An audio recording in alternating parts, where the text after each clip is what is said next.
छौरा बुढ़बा बच्चा मरै छौ तोरा चाल पर केहरा पहन मिला के गए रंग लगल कहू तोरा गाल पर।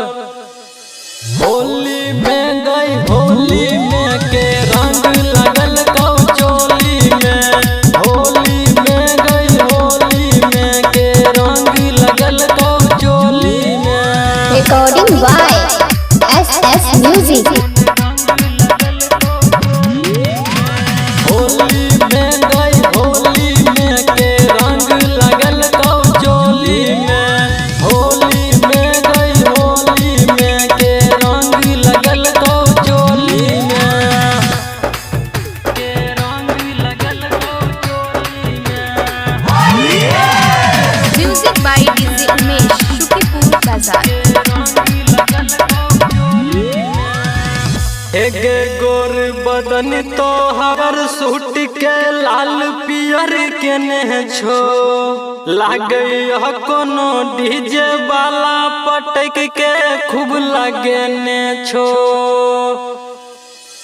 होली में गए होली में कौन रंग लगल कहू चोली में। होली में गई होली में कौन रंग लगल कहू चोली में। Recording by SS Music। Holi में गई होली में कौन रंग लगल कहू चोली में। होली में गई होली में कौन रंग लगल कहू चोली में। के रंग लगल कहू चोली में। Music by DJ Umesh, Shukipur Bazaar। हेगे भोरे से हम बैसल छी के रंग पिचकारी गे छेलो नसीब वाला कौन छौरा केल कहू कारी गे। होली में गए होली में कौन रंग लगल कहू चोली में। होली में गई होली में कौन रंग लगल कहू चोली में। Recording by SS Music। Holi में गई होली में कौन रंग लगल कहू चोली में। होली में गई होली में कौन रंग लगल कहू चोली में।